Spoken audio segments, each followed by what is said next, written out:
जब उन्होंने ये बाइसेप वगैरह चेक करा, छोटे छोटे मेरे हाथ थे, कमजोर सा था। क्या भाई कम खाया कर फट जाएगा, हमको गैरत नहीं आती। मेडल वगैरह जो भी है वो तो फिर बात की कहानी है, लेकिन ये हमारा नशा है समझो। स्टेरॉइड्स जो है वो कितना रोल प्ले करती है उनकी इस किस्म की बॉडी बनाने के अंदर। मैं आपको एक ऐसा नुस्खा बताता हूँ जो आपकी बॉडी को बेहतरीन बना देगा।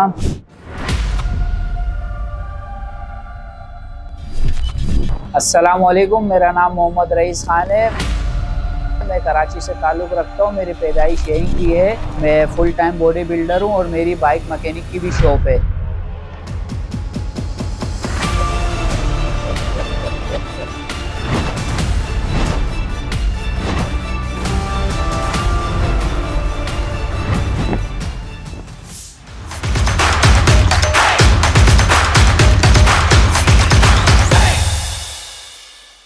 अस्सलाम वालेकुम नाज़रीन, welcome to beyond the sports. भाई जैसा कि हमने आपसे वादा किया था कि हम आपको स्पोर्ट्स की ऐसी पर्सनैलिटीज़ लाकर दिखाएंगे जो कि वसाइल की कमी या किसी और वजह से मंजर आम पर नहीं आ पाती हैं।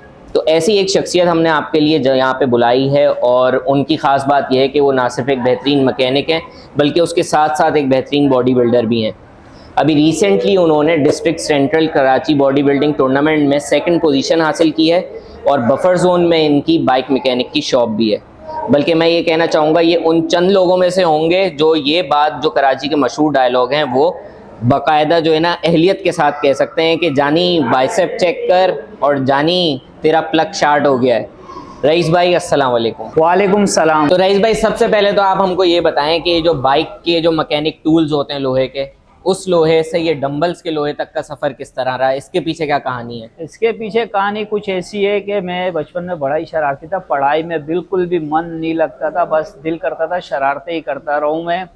तो वालिद साहब आखिर तंग आके कि बहुत कोशिश करी उन्होंने मुझे पढ़ाने की, लेकिन मैं नहीं पढ़ा, मेरा दिल ही नहीं करता था पढ़ाई में बस।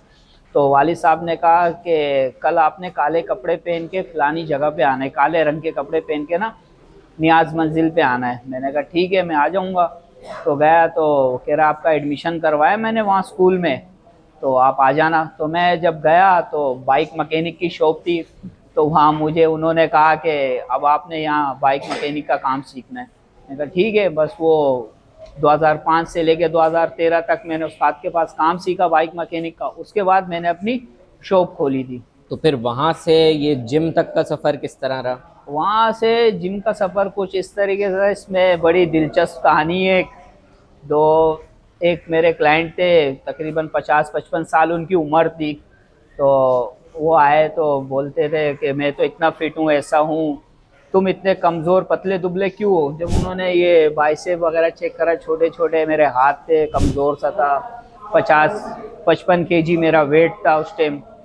तो मुझे बहुत बुरा लगा ये उनकी बात कि यार एक बंदा मुझे देख के बोल रहा आप इतने कमज़ोर रहे हो। तो फिर मैंने जिम ज्वाइन कर लिया था। बात यानी कि आपके दिल पे लग गई। अब सीन यही ना, ये तो गैरत वाली बात हो गई ना। हमको पूरी दुनिया बोलती रहती है अबे कम खाया कर फट जाएगा, हमको गैरत नहीं आती, हमें गैरत दिला दो किसी तरह। पठान हूँ ना अल्हम्दुलिल्लाह। अब इस पे आप सोच सकते हैं कि किसी की बात बुरी लगी या अच्छी लगी, देख लो आज मैं किस मुकाम पर हूँ।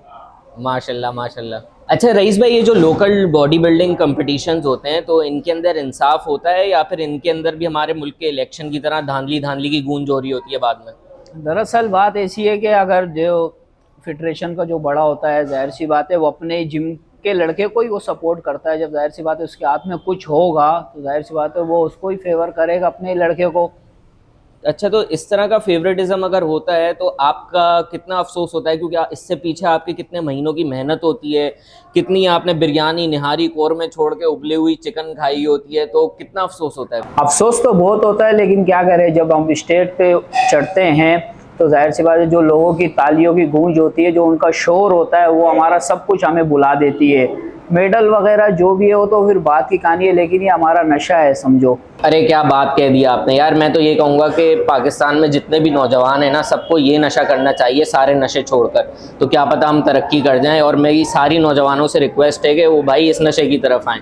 खैर, दूसरी बात मैं आपसे ये करना चाह रहा था, जिस तरह से आपने डोमेस्टिक लेवल पर बताया कि जो है ना फेवरेटिज्म होता है, जो मिस्टर पाकिस्तान का एक बड़ा मुकाबला होता है, तो वहाँ पर किस हद तक जो है ये चीज़ होती है?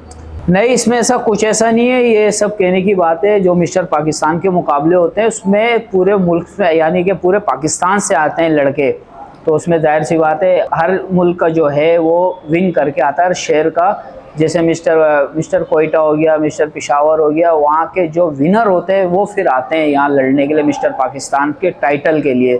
तो जो बॉडी जिसकी अच्छी बॉडी बनी हुई थी वो विन करके जाता है, इसमें कोई ऐसा नहीं है। अच्छा रईस भाई, मैं ये देख रहा हूँ कि जितने भी इंटरनेशनल लेवल के बल्कि लोकल लेवल पे भी टूर्नामेंट्स हो रहे हैं, उसमें बहुत सारे ऐसे केसेस आ रहे हैं कि बिल्डर्स जो है स्टेज पे चढ़े हैं, पोजिंग कर रहे हैं और पोजिंग के दौरान ही वो कोलैप्स कर गए, गिर गए और फिर वो जान की बाजी भी हारे हैं रिसेंटली इतने बॉडी बिल्डर्स। इसकी क्या वजह है? इसमें कोई ऐसी बात नहीं है, क्योंकि ये हकीकत है। क्योंकि जो स्टेज पे लड़का जाता है तैयारी करके, उसका वाटर बंद हुआ होता है, काफ्स वगैरह बंद हुए हुए होते हैं, उसको यानी कि 24 से 36 घंटे तक वाटर उसका बंद किया हुआ होता है। नहीं, तो उससे ये है कि बीपी वगैरह लो हो जाता है, कि जान की बाजी भी हारने का होता है, इसमें कोई शक नहीं है। अच्छा रईस भाई, एक तरफ हम आपकी फिजिक देख रहे हैं जिसके ऊपर लग रहा है कि कितना काम हुआ है, कितनी मेहनत हुई है और कितनी नेचुरल आपकी फिजिक लग रही है। एक तरफ इंटरनेशनल लेवल पे हम गोश्त के पहाड़ देख रहे होते हैं, तो स्टेरॉइड्स जो है वो कितना रोल प्ले करती हैं उनकी इस किस्म की बॉडी बनाने के अंदर? जितने भी आप ये गोश्त के पहाड़ देख रहे हैं ना, ये अभी रोनी कोलमैन ने अपने एक इंटरव्यू में कहा था कि हम जब स्टेज पे चढ़ते थे तो हम लोग ये लेते थे। मैं अपने आजकल की नौजवानों को बोलूँगा कि भाई आप ये शॉर्टकट कभी भी ना लें, आप जिम में अच्छे से अच्छी वर्कआउट करें, अच्छी से अच्छी डाइट करें, इंशाल्लाह रिजल्ट आपको 100% मिलेगा। अरे रईस भाई, नेचुरल ग़िज़ा कहाँ से लें? प्रोटीन जो इतना महंगा हो गया, एक नॉर्मल इंसान जिसकी डेली रिक्वायरमेंट 150 ग्राम बनती है, अब भाई हम लोग अंडे से नहीं ले सकते, चिकन से नहीं ले सकते, वो इतना महंगा। इसके अलावा भाई हम मलीर के गटर में उबली हुई जो है ना वो सब्जियां खा रहे होते हैं और इंजेक्शन लगाई हुई मुर्गियां खा रहे होते हैं, कहाँ से प्रोटीन पूरा करें हम अपना? मैं आपको एक ऐसा नुस्खा बताता हूँ जो आपकी बॉडी को बेहतरीन बना देगा। दूध, चने, अखरोट, बादाम, इसका आप लेके शेक बनाए और खजूर। यार रईस भाई, दो किस्म के लोग होते हैं, एक फिटनेस के फ्रीक जो होते हैं वो एक आपकी तरह के होते हैं जो लोग स्टेज पे चढ़ के जो है ना वो पोजिंग वगैरह करते हैं, और दूसरे लोग वो होते हैं जो नॉर्मल लोग हमारी तरह के ना, जो जनरली फिट रहना चाहते हैं।